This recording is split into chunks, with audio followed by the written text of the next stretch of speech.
Every kingdom is built on a story its people tell themselves. The kingdom of Ashrock was built on this one, that the Alpha who ruled it had no equal, no softness, and no mercy, and that these three absences were the precise reason the kingdom had not fallen in 60 years of war-adjacent living. Its borders had held. Its enemies had learned. Its people slept inside walls that had never been breached because the man who maintained those walls was exactly the kind of man you did not test twice.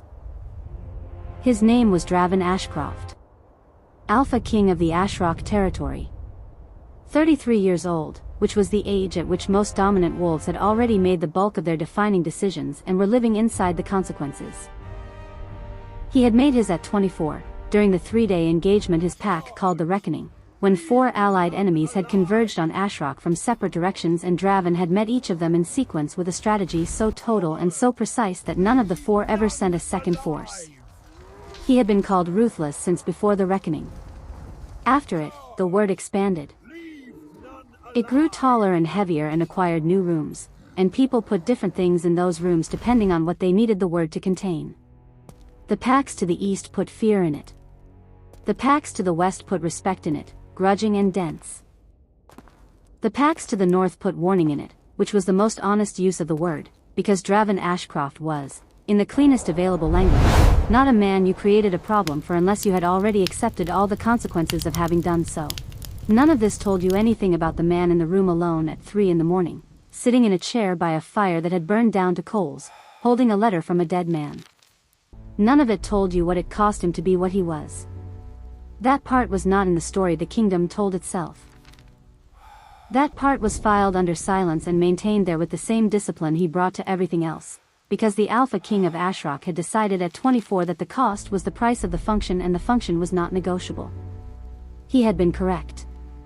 He was correct now. He would continue to be correct until the morning an emissary arrived from the Thornwood Covenant bearing credentials he could not dismiss and a question he could not answer with force. That morning was in 6 days. He did not know that yet. He was still holding the letter. If the weight of this story has already found you, you are exactly where you should be. Subscribe now. The Alpha King is waiting. Hit subscribe and follow every chapter through. Now let begin the story. The morning she arrived, the Ashrock Packhouse was conducting its standard dawn patrol exchange, which meant the East Gate was occupied with 40 wolves moving in and out on rotation and the Alpha King was at the gate conducting the exchange himself, as he did every 3rd morning, because routine appearances were how you confirmed to a pack that its leadership understood what its daily operations required. She came through the West Gate instead. Not because she had been directed there. The formal arrival protocol for accredited Covenant emissary specified the south entrance, where a receiving officer would verify credentials and provide an escort. She had been given these directions in writing by the Ashrock border post she had passed through the evening before, and she had read them with the attention she gave all written directions and had then arrived at the West Gate, which was the functional entrance used by the working arms of the pack, the supply routes, the intelligence couriers, the maintenance teams. The gate officer stared at her. She placed her Covenant seal on the verification panel without being asked and looked at him with the patient expression of someone who had already calculated the probable sequence of events and found it satisfactory. She gave her name, Nara Vael. Emissary of the Thornwood Covenant, bearing formal credentials and a sealed communication for the Alpha King of Ashrock. The officer read the seal. He read it again. He looked at her. She waited. He sent a runner. Dravyn received the report at the East Gate mid-exchange. An accredited Thornwood emissary, solo, credentials verified at the West Gate, currently standing in the working yard with a sealed communication and the expression, according to the runner, of someone with somewhere to be. He dismissed the runner and completed the exchange at the East Gate because incomplete operational procedures created gaps he was not willing to carry, and then he walked to the working yard. She was exactly where the report had placed her. Standing in the center of the working yard with the morning activity of Ashrock moving around her without disturbing her in the way that water moves around a stone, not because the stone was demanding accommodation but because it was simply, completely there. She was not what he had been expecting from a Covenant emissary, which was, he acknowledged to himself in the 3 seconds of observation before she noticed him, a failure of his own assumptions. Covenant emissaries were, in his experience, carefully constructed performances of institutional authority, the correct posture, the correct attire, the credentials held at precisely the angle that maximized their visibility. They were the human equivalent of a very formal letter. Nara Vael was not that. She was 27.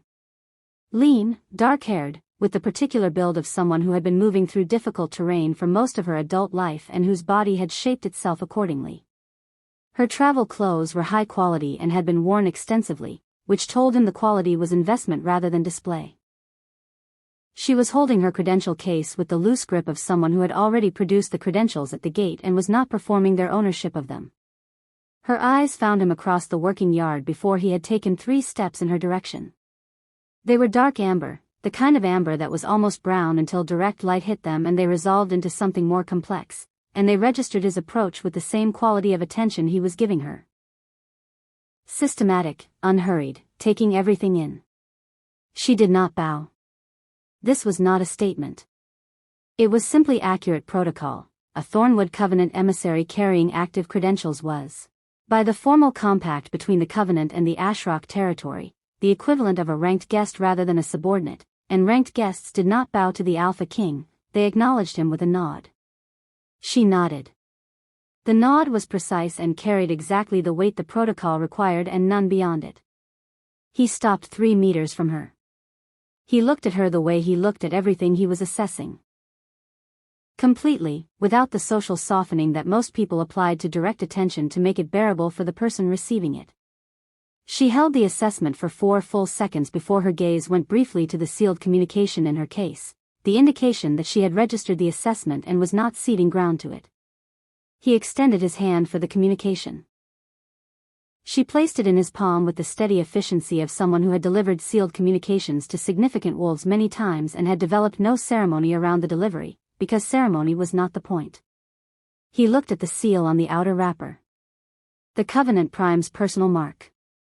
Not the institutional mark. The personal one, which was used only for communications the Covenant Prime considered significant enough to attach his own name to. He looked at her.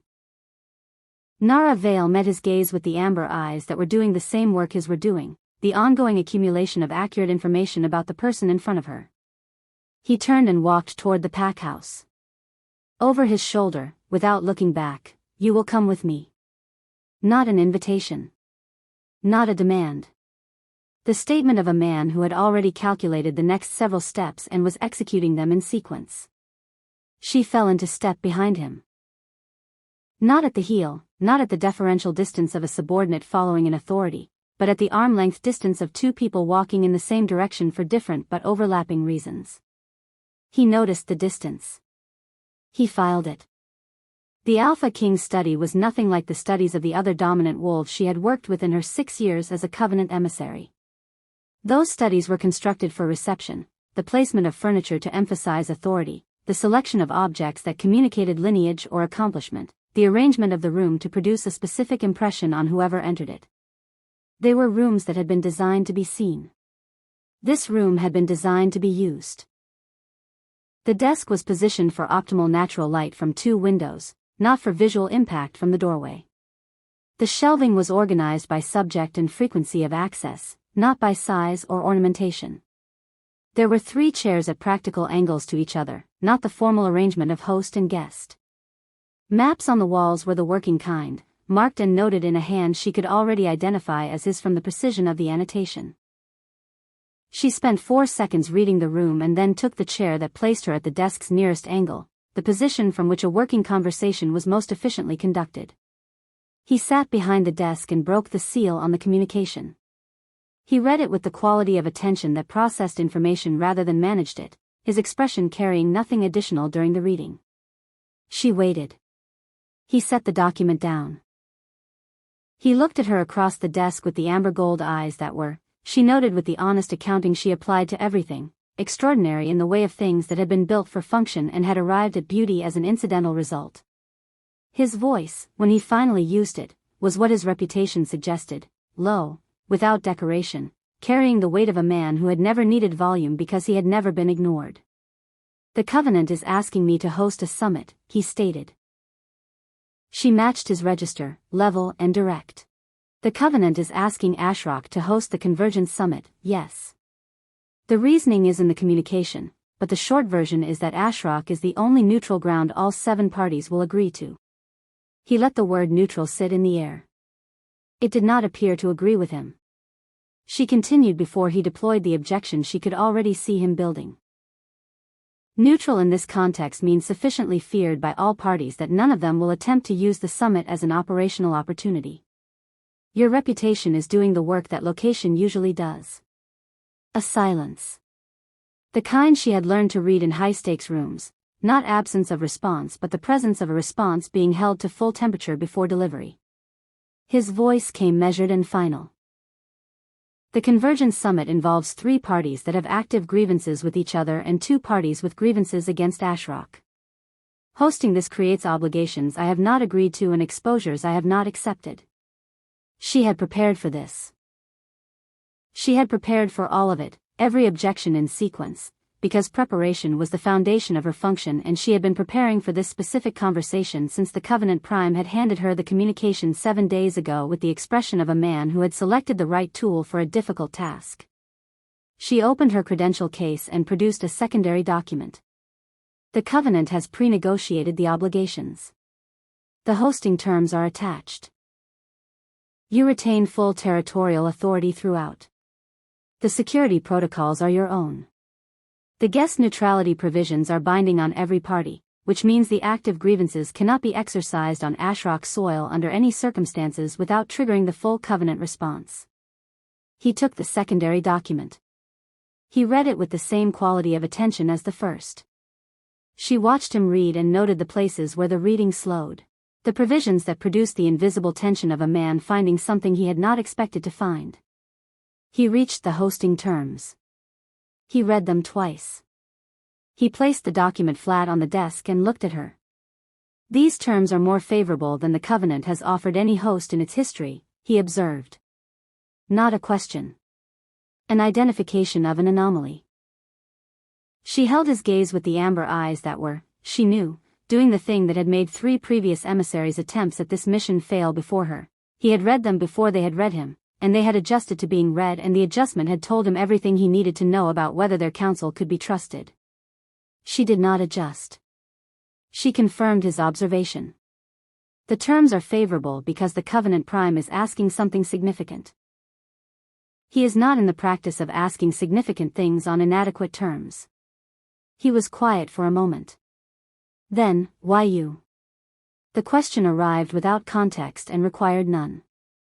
She understood it, not why had the Covenant sent an emissary, but why had it sent this one? Because the 3 previous emissaries were managed, she answered. You read them and they adjusted to being read and you dismissed the council. I do not adjust. Another silence. Longer. He said nothing for a full 10 seconds, which she had learned was the specific duration of his silences when he was not managing a response but genuinely revising something. Then, you have 2 days to present the full summit case. Accommodation is in the East Wing. My second will brief you on house protocols. He stood. She stood. He moved toward the door and then stopped, his back still to her, and spoke without turning. You came through the West Gate. A statement. The beginning of a question he had not finished formulating. She supplied the end of it. The West Gate is where the work happens. I find it more informative than the formal entrance. Nara went to the East Wing Library. She spent 3 hours in it. The collection was, like the study, organized for use rather than display, and it contained materials she had not expected to find in a territorial PAX working library. Pre-Covenant historical records, the original border compacts from before the current Covenant structure, and 3 volumes of strategic analysis from the period of the Reckoning that bore no author's name but whose annotation style, she noted, matched the handwriting on the study maps. She read everything relevant to the summit situation. She cross-referenced against what she already carried in the Covenant briefing materials. She built the picture that the pieces made when you put them together in full rather than in the selective arrangement that each individual party preferred. It was a more complicated picture than the Covenant Prime had represented. The Convergence Summit was necessary in the way that surgery was sometimes necessary. The correct intervention for a specific problem, but one that required both precision and the acceptance that precision had limits and the thing being operated on was going to have its own response. She was still working when the intelligence officer arrived. He was young for the role, perhaps 26, with the specific quality of alertness that distinguished wolves who processed threat information for a living. His name was Van Rask. He settled into the chair across from her working table with the ease of someone who owned the library in the professional sense and looked at what she was reading with an expression that was professionally neutral over genuine curiosity. She let him look. He spoke first. "You are reading the Reckoning Analysis." She confirmed it without looking up. "I am. It is the most relevant precedent for the security architecture of the summit." A moment. Then he supplied what she had not asked for but would need. The author is the Alpha King. He wrote it afterward as a post-operation record. He has never distributed it. Its presence in the library is a choice, not an oversight. She set down the volume and looked at the intelligence officer with the full quality of her attention. He continued, with the even delivery of someone who had decided to provide accurate information and was proceeding accordingly. "He leaves it there because he believes the people who work in this house should understand the cost of what the pack has done and what it will do again if required. He believes operational clarity is more valuable than comfortable myth." She absorbed this. Then she returned to the volume. He stayed in the library. Neither of them spoke again for 2 hours. The working silence had the texture of two people who understood each other's purpose and had no friction about it, which was, she thought, the rarest available kind of professional company. The first full day in Ashrock produced 3 discoveries. The first was that the Alpha King's reputation, which she had been briefed on in considerable detail by the Covenant's intelligence arm before her departure, was accurate in every specific it named and misleading in every inference it invited. He was relentless. He was precise to the point of severity. He carried zero tolerance for dishonesty and approximately the same for incompetence produced by carelessness rather than circumstance. He had ended 3 diplomatic relationships with neighboring packs in the past 4 years by withdrawing from terms he had decided were not being honored in spirit. What the briefing had not included, the pack house ran with a quality of operational health that she had not encountered in any of the 7 territories she had worked in over 6 years. The systems were not enforced. They functioned. The wolves who moved through the corridors and the working yards had the bearing of people who understood their roles completely and had not been told to perform that understanding. The kitchen was staffed by workers who moved with efficiency and without visible anxiety. The patrol rotation she had observed at the East Gate was executed with a precision that did not require visible supervision. A pack that functioned this way did not do so because it was afraid of its alpha. It did so because the alpha had built something worth maintaining. The second discovery arrived at the morning briefing he had called in the study. She walked through the summit case in the structured sequence she had prepared, the 6 parties, their active and latent grievances, the specific provisions of the hosting terms that addressed each exposure, the security architecture she proposed, the contingency framework if any party violated the guest neutrality compact. He listened without interrupting for the first 40 minutes, which was longer than she had projected. Most dominant wolves interrupted briefings within 15 minutes. Not from impatience but from the habit of authority. They were accustomed to information being delivered to their preference rather than at the pace the information required. He did not interrupt because he was building something as she spoke. She could see it in his eyes, the same quality of construction she had observed in the Reckoning Analysis. He was taking the information apart and putting it back together in a different order, the order in which it would need to be acted on rather than the order in which it had been presented. When she concluded, he went immediately to the 4th contingency. His voice came direct and precise. If the Greywall delegation violates neutrality, the formal Covenant response takes 48 hours to mobilize. In 48 hours they can create a situation that the response cannot address. What is the interim mechanism? She had prepared this. She placed the relevant annex on the desk. The interim mechanism is the host's discretion, which under the terms you have accepted means Ashrock security can act in the period before the formal Covenant response, and the Covenant retroactively endorses whatever action was taken. He read the annex. His expression carried something she had learned in the first day to identify, the particular quality of a man finding, in the terms he had agreed to, more of what he needed than he had been told to expect. The third discovery came in the evening. She had gone to the secondary map room, which was adjacent to the study and which contained the territorial records she needed for the summit positioning analysis. She had not realized the Alpha King was still in the study until she heard him speak from the adjacent room. He was not speaking to anyone present. She stood very still in the map room. His voice came through the connecting wall, low and measured, the precise working register she had been listening to since the working yard. The Herrenfeld party has a grievance against Ashrock they have not disclosed to the Covenant. If they bring it to the summit, the hosting terms create a situation where I cannot respond as I would respond outside the summit context. This is the intended use of the summit by whoever persuaded them to attend. A pause.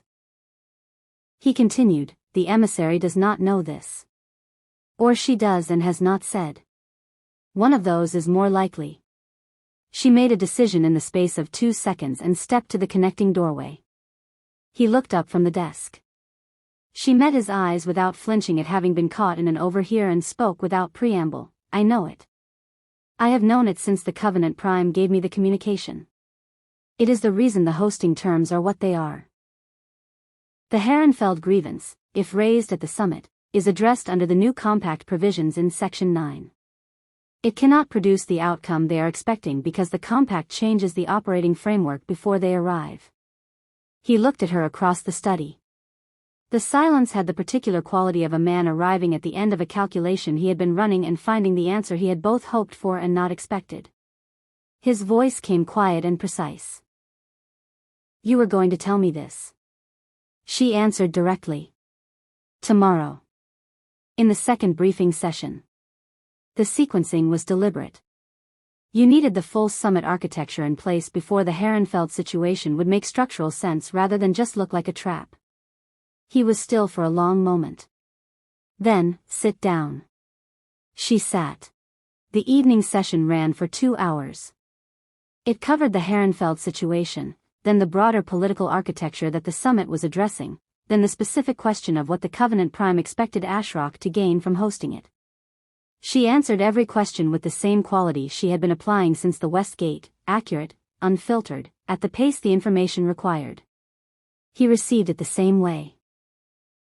Not managing it toward a predetermined position but letting it change the framework, asking the next question from the new position rather than the original one. At some point in the second hour she realized she was in the most substantive professional conversation of her 6 years as an emissary. Not because the subject was more significant than others she had navigated, though it was, but because the person across the desk was doing something she had not encountered before in a dominant wolf. He was genuinely listening. Not waiting for the information to confirm what he already thought. Receiving it as information. When she left the study at the third hour of evening, she stood in the East Wing corridor for a moment and ran an honest inventory of the past 2 days. What she had come to deliver. What she had actually found. She filed the inventory under review required and went to bed. The second morning brought the third-party complication she had projected in the contingency framework. A Greywall scout had been apprehended at the southern Ashrock boundary overnight. Not a patrol border incident, not a navigational error, not the kind of boundary contact that produced a brief report and a release. A scout with intelligence-gathering equipment and encoded documents, apprehended in a position that indicated deliberate penetration rather than incidental contact. Velcora brought the report to the morning briefing before the Alpha King arrived and placed it on the desk with the expression of someone delivering information they had already processed and found significant. Nara read it. She understood its implications inside 30 seconds. The timing was not coincidental with her arrival at Ashrock. The encoded documents, if they contained what the scout's position and equipment suggested, were an attempt to map the Ashrock security architecture in the period before the summit. The Alpha King entered the study. He read the report. His expression did the thing she had learned in 2 days, nothing externally, everything internally. He looked at her. She had anticipated the question and answered before it arrived. The Covenant's guest neutrality compact does not cover pre-summit intelligence operations. This is an action outside the summit framework and Ashrock retains full discretionary authority. His voice came level and absolute. I know what my authority is. A beat. Then she adjusted. What I am saying is that responding to this as a summit complication rather than a territorial violation gives you more options. If you treat it as a territorial violation, you must respond as an alpha king. If you treat it as a summit complication, you can respond as a host, which gives you leverage over the Grey Wall delegation before they arrive. He was quiet for a full beat. Then, explain. She laid it out in sequence. The documented violation becomes a condition of Grey Wall's summit attendance. They attend under the additional compact provision that any intelligence operation against Ashrock during the summit period constitutes an automatic neutrality violation. The leverage is not in the response to what happened last night. The leverage is in what you can require before they walk through the door. He looked at the report. He looked at her. The amber gold eyes, in the morning light, carried the quality of assessment she had been receiving since the working yard, the full systematic reception, and alongside it now something that had not been there on the first day. She did not have a precise word for it yet. She filed it under observation ongoing. He reached a decision, which she could identify by the specific quality of stillness that replaced the assessment. Draft the pre-attendance provision. I will review it this afternoon. She drafted it in 2 hours. It was precise, complete, and entirely enforceable under the existing Covenant Compact framework. She placed it on his desk and returned to the library. Velcora found her at midday with a tray of food she had not requested and the brief information that the Alpha King had reviewed the provision, made 2 annotations, and returned it for her consideration. She read the annotations. Both were improvements. One identified a gap in the enforcement trigger that she had not seen. The other tightened a provision that, as drafted, could have been read in 2 directions. She sat with the annotated document for a moment and then did the honest accounting. He had improved it. Not from authority. From understanding. She incorporated the annotations and submitted the final version. On the 3rd evening he asked her to walk the perimeter with him. Not in those words. What he said, appearing in the library doorway at the hour when the workday wound down and the pack settled into its evening routines, was, I walk the perimeter at this hour. Come. It was not a request and it was not a command. It was the statement of a man who had decided the action and had decided she should be part of it, and who had expressed this with the specific efficiency of someone who did not spend words on the framing of things he had already determined. She put down the territorial records and went. The perimeter walk was 4 kilometers, moving through the outer ring of the Ashrock Packhouse complex and then along the boundary line that separated the built territory from the wild lands. He moved at a pace that was neither leisurely nor urgent, the pace of someone for whom this walk was a practice rather than an exercise, and she matched it without adjustment, which was an honest assessment of what her travel-conditioned body was built for. For the first kilometer he said nothing. She said nothing. The evening was the particular quality of late autumn evenings in mountain territories, cold without hostility, the air sharp enough to carry everything it held at full fidelity. He spoke at the point where the perimeter line turned north, looking at the tree-line rather than at her. The reckoning analysis. You read all of it. She confirmed it without looking at him. All 3 volumes. Then, what did you conclude? She thought about the honest answer versus the carefully constructed one and chose the honest one, because it was the only kind that had worked in this house. I concluded that the account is written by someone who did not want to be celebrated for what he did. The analysis is purely operational. There is no self-justification in it. Most post-operation records at this level carry at minimum a framing argument. This one does not. A pause in the walking. Not a stop. A slight change in pace. He asked, what does the absence of framing tell you? She answered, that the author had already made his peace with the decision before the decision was made, and that revisiting it afterward did not produce a need for justification because the need had never existed. He knew what it cost. He paid it. The record is for clarity rather than defense. The walking resumed its original pace. He spoke after 30 seconds of continued forward motion. Most people who read that analysis come to one of 2 conclusions. Either that I am a man without regret for what I have done, or that I am a man who has buried the regret so thoroughly it no longer registers. Both conclusions allow them to place me in a category and govern their behavior toward me accordingly.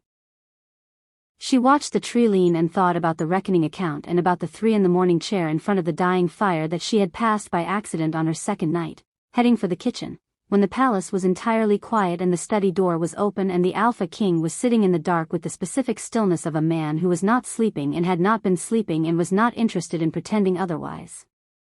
She offered, "There is a third conclusion." He waited. She supplied it, that regret is present and accurately located and is being carried as the price of the function rather than suppressed. That the analysis was written not to avoid the feeling but to ensure it is understood correctly rather than inflated by the kind of retrospective narrative that makes operational decisions into something heavier than they need to be. The walk continued in silence for another 200 meters.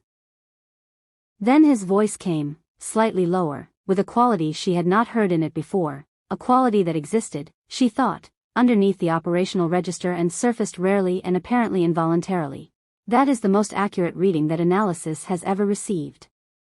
She looked at the tree lean and did not look at him, because she understood from the quality of what he had just said that looking at him would be the wrong move, that it would close the opening rather than hold it, and she had been an emissary for 6 years and she understood which moments required pressure and which ones required stillness.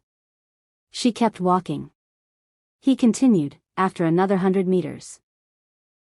The reckoning cost 412 wolves. Not enemies. My own. The strategic decision that produced the outcome required placing my third line in a position of calculated exposure. They held the position. They died at the rate I had projected. The outcome was achieved. She absorbed this without commentary. He went on, the families of the 412 received full support. The names are in the packhouse record. I can name each of them from memory. This is not widely known because I have not made it known. It is not the kind of information that serves the reputation. She understood what she was being given and held it with the seriousness it deserved. After a moment she spoke carefully, the reputation serves the function. The function has protected this pack for 9 years. You have paid the cost of the function without distributing the weight of it, which is one of the specific ways that the most exacting leadership carries itself. What it produces is the isolation of the person doing the carrying. He stopped walking. She stopped beside him. They stood at the north turn of the perimeter, the tree leaned 20 meters ahead, the sky above the mountains holding the last cold blue of an autumn evening. His voice arrived very quiet, "You described it." She answered with equal directness, "I have been watching you run this house for 3 days. Isolation is the most consistent element in the picture." Another silence. This one did not have the quality of calculation. It had the quality of a man standing at the edge of something and deciding whether to step back or stay. He stayed. He turned and they continued the perimeter walk and he did not speak again until they reached the south point, where the packhouse lights were visible across the cleared ground, and then he said, "The summit. If it succeeds, what changes for Ashrock?" She was glad of the return to the operational. She answered it honestly. Ashrock moves from tolerated threat to acknowledged authority. The pack stop operating around you and start operating with you. The ruthlessness stays in your record, because records do not revise themselves, but it stops being the primary frame for every engagement. He considered this for the remaining walk. At the west gate, coming back in through the functional entrance, he said without stopping, "You chose this gate the first morning." She responded. The west gate is where the truth of a place lives. He was silent for a moment. Then, yes. He went toward the study. She went toward the East Wing library, and she walked the corridor with the full inventory of the past 2 hours running in the honest part of her mind, and the honest part told her that the past 2 hours had not been entirely about the summit, and the inventory she filed under review required was considerably more complex than it had been 2 days ago. The fourth day brought the Herrenfeld pre-summit communication. Not the formal communication she had been expecting, the procedural confirmation of attendance and delegation composition. A personal message, addressed to the Alpha King, hand-delivered by a Herrenfeld courier who had made the journey in record time and had the look of someone who had been told not to come back without a response. The Alpha King read the message in the study with Nara present at the working table, where she had been cross-referencing summit documents for the past hour. He read it once, set it down, and looked at her with the expression she had learned to identify as the preliminary to a decision already made. He placed the message on the table in front of her. She read it. The Herrenfeld Alpha was not sending a delegation to the Convergence Summit. He was coming himself. With his heir. Which was, under the formal compact provisions, permissible, and was also a significant escalation of the summit's personal stakes, because the Herrenfeld Alpha's grievance against Ashrock was not a territorial dispute or a trade complaint. It was a family matter. She set the message down. She looked at the Alpha King across the working table. He spoke first, with the flat precision of someone delivering information they have already integrated. 12 years ago, the current Herrenfeld Alpha's brother was one of the 412. She absorbed this. She asked, "Does he know you can name them?" Dravyn answered, "No." A moment. Then she worked through what the personal attendance meant and what it required and what the Section 9 compact provisions actually produced in this specific context. She concluded aloud, "He is coming to look you in the eye. The summit is the mechanism, not the purpose. He wants to see whether the Alpha King who made the decision that cost his brother looks like what he has been carrying in his mind for 12 years. Dravyn was very still.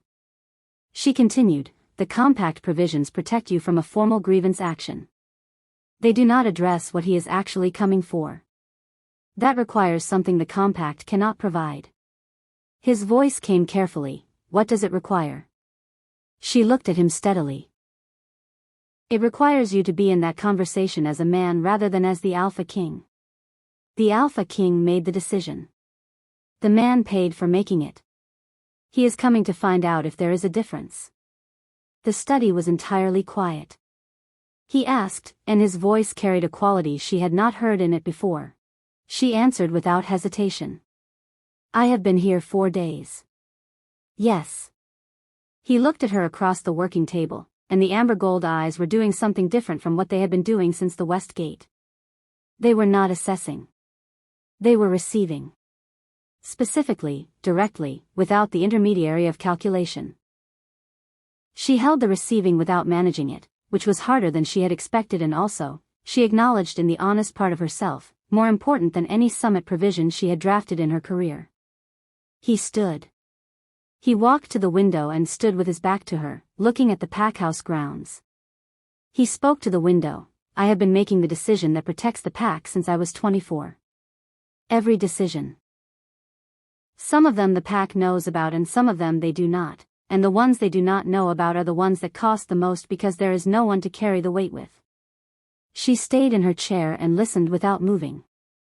He went on, "The Herrenfeld Alpha's brother was in the third line by choice. He volunteered for the position. That is in the record too. I placed him there because his skills were what that position required and because he asked to be placed there. The decision was mine and the choice was his, and both of those things are entirely true and entirely insufficient as comfort." She waited until she was certain he had finished. Then she offered, quietly and without performance, "Tell him that. Exactly as you have said it. No framing. No Alpha King register." The man. He was silent for a long time. He did not turn from the window. She did not move from the chair. The packhouse went on around them in its functional, well-built way, and outside the window the autumn light was the thin gold of late afternoons in mountain territories, and the two of them held the weight of what had been said in the specific stillness of people who have found themselves in territory neither of them planned to enter and are deciding together what to do with it. His voice came eventually, still to the window. 12 years is a long time to carry something alone." She answered, "Yes. It is." The Convergence Summit convened on the 9th day after Nara's arrival in Ashrock. The 6 parties arrived in the order she had projected. The Greywall delegation came first, in the deliberate early manner of wolves who wanted to establish territorial familiarity before the other parties arrived, and they were received by the Alpha King with the specific controlled formality of a host who had read their positioning and declined to reward it with any additional access. The pre-attendance provision sat in the compact like a stone in a river, visible, immovable, redirecting the flow without effort. The Herrenfeld Alpha arrived last. He came with his heir and 2 advisors, in the manner of someone who had considered the composition of his delegation carefully and had decided that minimum numbers communicated a specific kind of intention. He was 51, with the weathered quality of a dominant wolf who had spent 3 decades in the full operational life of pack leadership, and he walked into the Ashcroft reception hall with the bearing of a man who had been preparing for this particular arrival for 12 years. He and the Alpha King occupied the same room for the first time since the reckoning. Nara was standing at the secondary table in the reception hall, managing the compact documentation, which placed her at the left edge of the formal proceedings and gave her a clear line of sight to both wolves without being in either of their primary visual fields. She watched the first moment of that occupation with the full quality of her attention. The Herrenfeld Alpha looked at Dravyn Ashcroft with the expression of a man measuring a reality against 12 years of constructed imagination. Dravyn received the look with the stillness she had come to understand was not absence of response but its fullest form, complete reception without any of the management that most wolves inserted between reception and response. The formal opening of the summit proceeded. The compact provisions were read. The security protocols were confirmed. The working sessions were scheduled. She had built the summit architecture to produce specific things in a specific sequence, and it produced them, because she had done her work correctly. The Greywall pre-attendance provision came into formal effect at the opening session and the Greywall delegation read the room and adjusted their posture accordingly. The Section 9 compact provisions around the Herrenfeld grievance gave that delegation a formal framework they had not expected, one that changed the terrain of whatever they had come to do. The first working day produced 3 agreements and 1 point of contention. The contention was not one she had projected, which meant it was real rather than manufactured, which made it more valuable as a summit outcome, because real points of contention resolved in a formal compact were worth more than manufactured ones. She brought this analysis to the Alpha King in the brief recess before the afternoon session. He received it with a nod that was the specific nod she had learned to read as I had already arrived at this conclusion and I am confirming your independent arrival at the same point, which was, she had discovered in 9 days, the way his operational agreement expressed itself. The afternoon session was when the Herrenfeld Alpha requested the private meeting. Not within the summit framework. Outside it, in the evening, in the West Garden, which was an unusual request and which Dravyn accepted without consultation. He told her afterward. She was in the secondary map room reviewing the day's compact progress when he appeared in the doorway and told her with the precise directness that was his register, "The Herrenfeld Alpha has requested a private meeting this evening. I am going to tell him what I told you 4 days ago." She looked up from the documents. He went on, "I wanted you to know because the meeting may affect the summit's final session tomorrow and you should have the full picture for the documentation." She held his gaze and said the true thing rather than the professionally appropriate one. "It also may affect you. I wanted you to know I am aware of that." He was still for a moment. Then he nodded, the same nod, and left. She sat in the map room for some time after he left and ran the honest inventory. What she found there was complicated and clear in equal measure. The private meeting lasted 90 minutes. She did not witness it.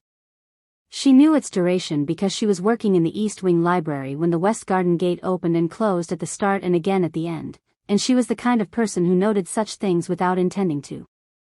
He came to the library afterward. He stood in the doorway for a moment, which was unusual, because he generally moved through doorways with the decision already made. This was the quality of a man who had done something significant and was still inside it. She moved nothing. She waited. He came in and sat in the chair across from her working table, the chair she had begun to think of as his because he had occupied it in the evenings when they worked in the library together, which had become a practice neither of them had proposed and both of them had continued. He did not speak immediately. She had learned not to fill his silences. Eventually his voice arrived, low and stripped of everything but the plain fact of what he was reporting. He knew his brother volunteered. He had the letter his brother wrote the night before the reckoning. He came to see whether the man who made the decision understood what the choice cost the person who made it. She absorbed this. He continued, "I told him the third line held the position and the outcome was achieved because of them and not in spite of them. I told him his brother's specific action in the final hour of the engagement.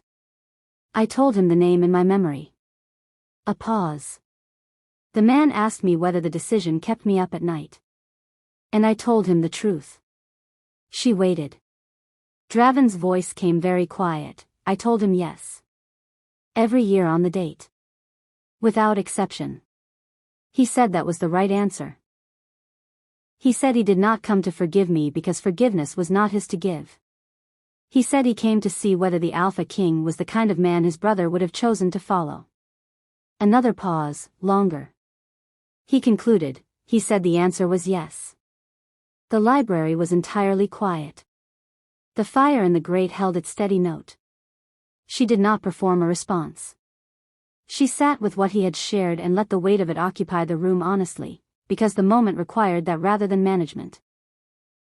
After a while she spoke. You have been carrying the names for 12 years as a private act because you believed the carrying was the correct response and you did not expect it to matter to anyone outside your own accounting. He said nothing. She continued, it mattered to him.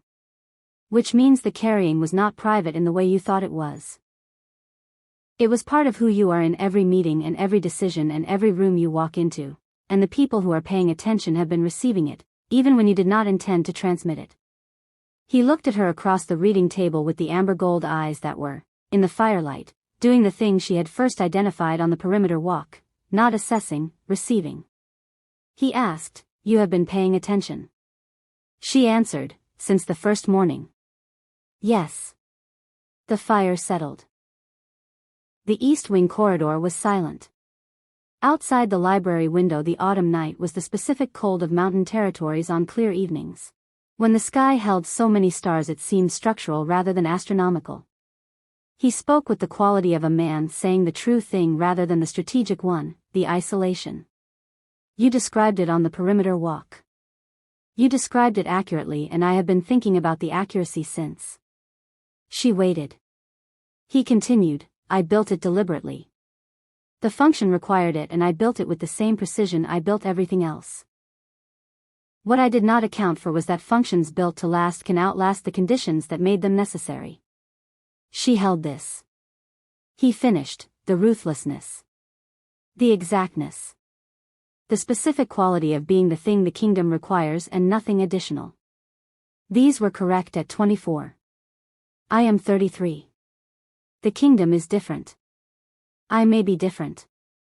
I have not examined the question because the function has not stopped requiring performance. She looked at him and made the decision she had been working toward for 9 days without naming it. She spoke, the function does not require you to examine nothing. It requires you to examine correctly. The difference between a man who is ruthless because the moment demands it and a man who is ruthless because he has stopped having the conversation about whether the moment demands it is very specific. I have been watching for 9 days and I know which one you are. He asked, tell me. She answered, the first one. Which means the isolation is a choice you are still actively making, and choices can be unmade. He was very still. She did not move from her chair. She held his gaze in the firelight and let the statement be exactly what it was and nothing more, because she had learned in 6 years of difficult rooms that the most significant things required the space to be received rather than the pressure to be answered immediately. He stood. He moved to the window. He stood there for a long time. Then, without turning from the window, the summit concludes tomorrow. Your assignment ends when the compact is signed. She answered, yes. He asked, to the window, to the cold autumn sky full of mountain stars. What comes after your assignment? She looked at the back of him, at the set of the shoulders that had carried the function of the most ruthless alpha alive for 9 years, and she gave him the honest answer. She answered, whatever I choose. He turned from the window and looked at her. She held his gaze. He said nothing. She said nothing. The fire held its steady note in the grate. The final summit session ran 4 hours and produced the compact that the Covenant Prime had sent her to Ashcroft to achieve. All 6 parties signed. The Greywall delegation signed with the particular quality of wolves who had arrived expecting leverage and were leaving without it, which was the correct outcome for a party that had attempted a pre-summit intelligence operation and had received a binding condition for their attendance as the consequence. The Herrenfeld delegation signed with the quality of wolves who had arrived for one reason and were leaving with something different, and whether that was better or worse was not a question the compact could answer. Nara witnessed the signing in her capacity as Covenant Emissary and affixed the Covenant seal to the formal document with the practiced efficiency of someone who had done this 7 times in 6 years and understood both its significance and its limitations. A signed compact was the beginning of a thing, not the completion of it. The completion was in what the parties did with the terms over the months and years that followed.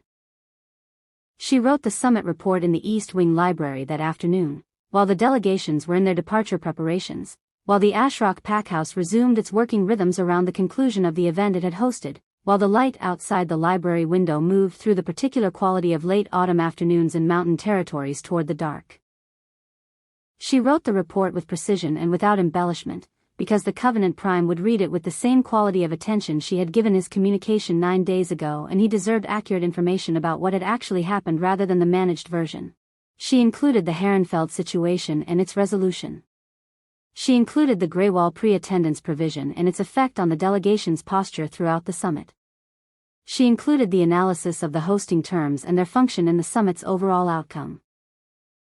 She did not include the perimeter walk or the library evenings or the reckoning account or the things that had been said in the spaces between the operational, because those were not Covenant business, and the honest inventory she had been running since the 3rd day had concluded that some things were simply not transmissible in a formal document and were not meant to be. Velcora appeared at the library doorway in the early evening with the information that the last delegation had departed and the packhouse was standing down from summit protocols.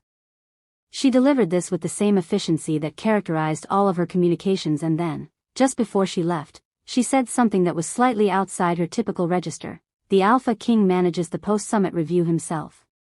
He is usually in the study. He does not usually have company for it. He asked me to inform you, if you were still working, that the kitchen has laid a proper meal and you are welcome to eat rather than work through the evening. Nara absorbed this. Then, thank you, Vel. Vel departed.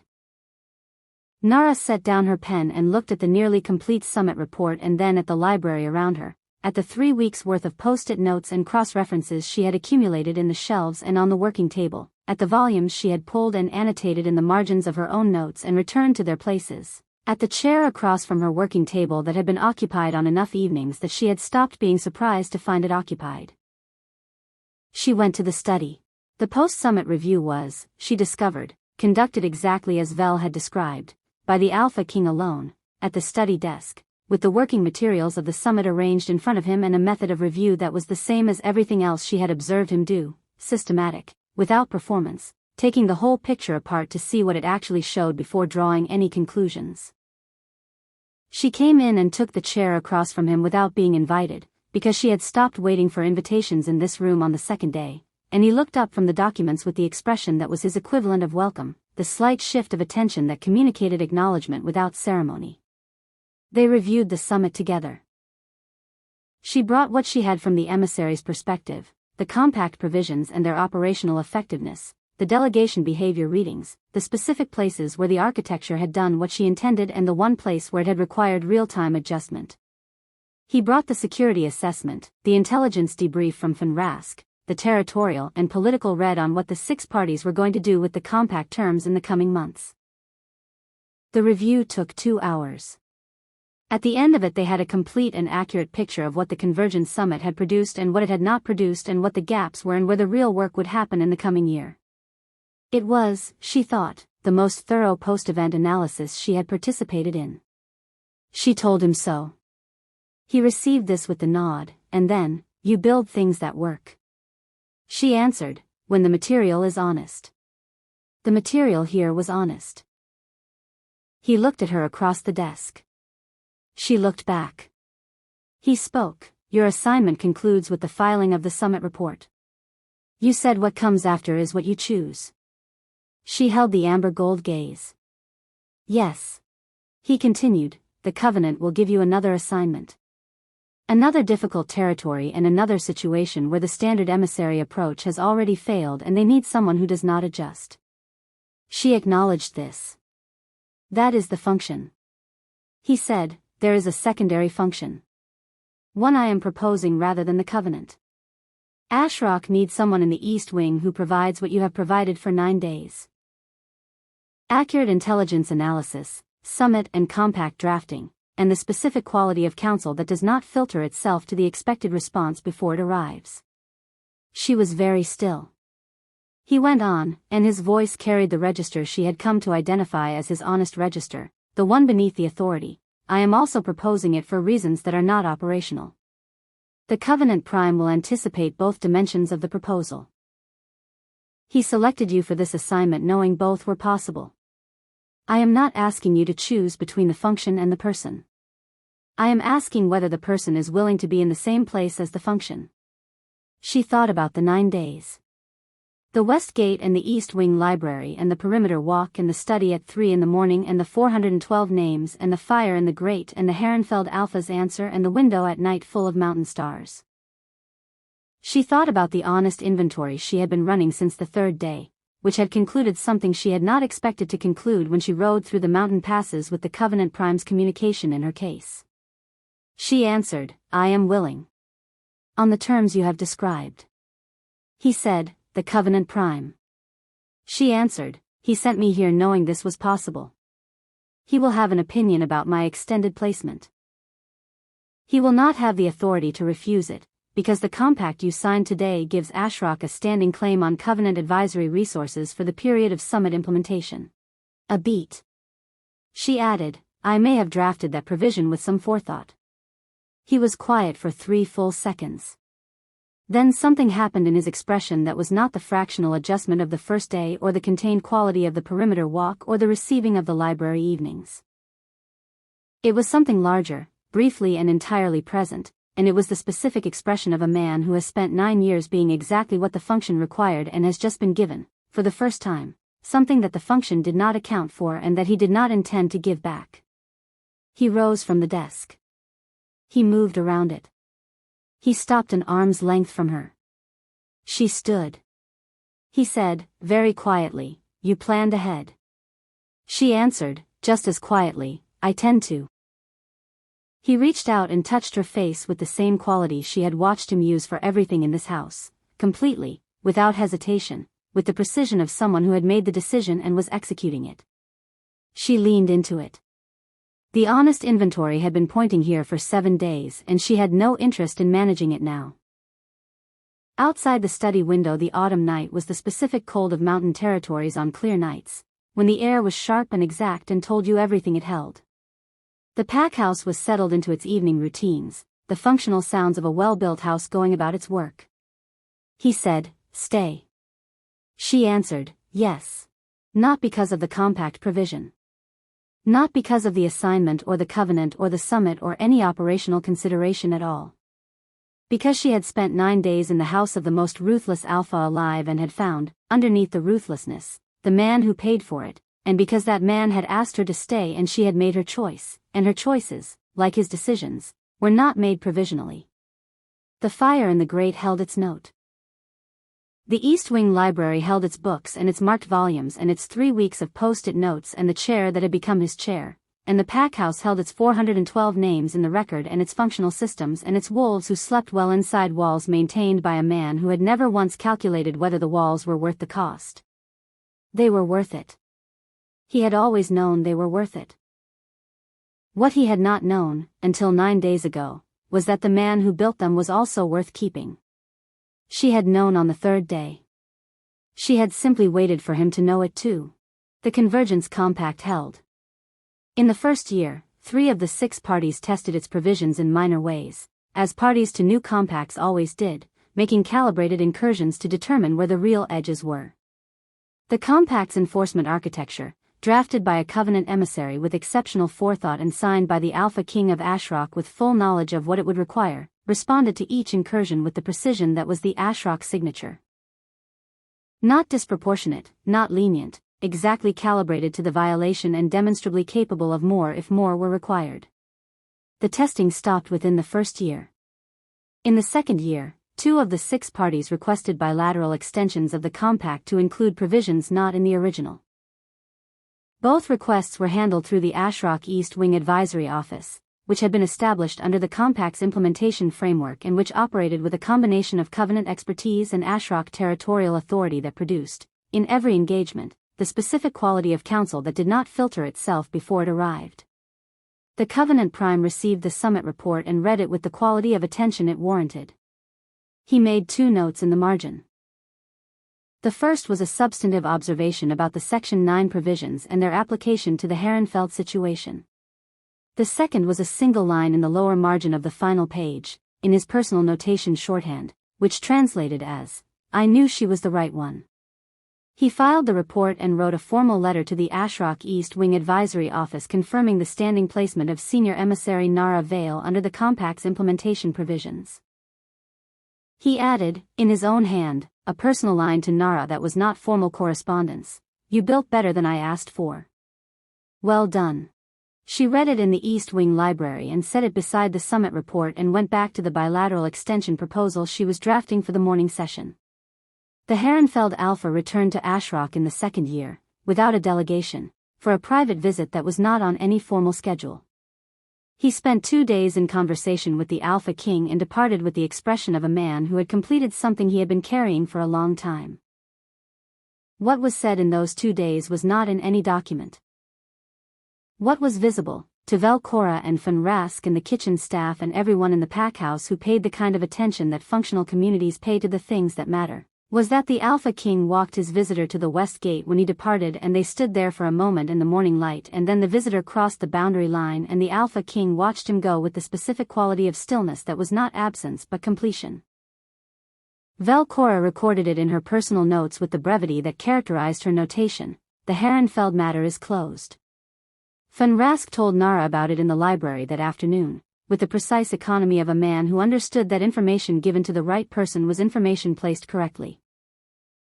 She received it and held it with the care it warranted, because 12 years and 412 names deserved that, and because she was, at this point, someone who understood the full weight of what the Alpha King carried and had chosen to be in its vicinity not because she could reduce the weight but because she was the kind of person who did not flinch at weight.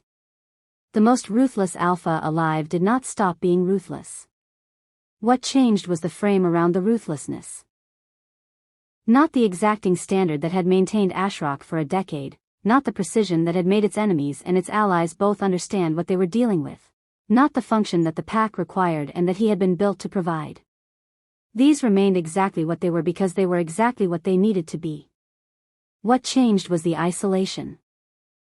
In the East Wing Library in the evenings, after the operational day was done and the summit reports were filed and the compact extensions were drafted and the perimeter was walked, 2 people sat by the fire in the specific companionable quality of those who have made their arrangement and are in the middle of it and find the middle to be the best available location. He had carried the function alone for 9 years. He carried it differently now, not distributed, not diminished, but accompanied, and the specific quality of being accompanied by someone who had read the reckoning analysis and the 412 names and the 3 in the morning chair and had chosen to stay anyway was something that the legend about the most ruthless Alpha alive did not contain. But she knew about it. And he knew she knew. And in the honest accounting that both of them applied to everything that mattered, that was the most durable thing the Convergence Summit had produced. Better than the Compact. Better than the provisions. Better than anything the Covenant Prime had intended when he placed the sealed communication in the hands of the one emissary he trusted not to flinch. She had not flinched. He had not asked her to. The packhouse walls held. The perimeter was secure. The fire in the library grate burned with the steady quality of things that have found their correct fuel and have no interest in burning any other way. Outside, the mountain territory of Ashrock stretched under the winter sky in its old cold beauty, maintained by the most ruthless Alpha alive and by the emissary who had walked through his west gate and read the truth of the place and decided, with the same careful deliberate attention she gave everything worth understanding, to stay inside it.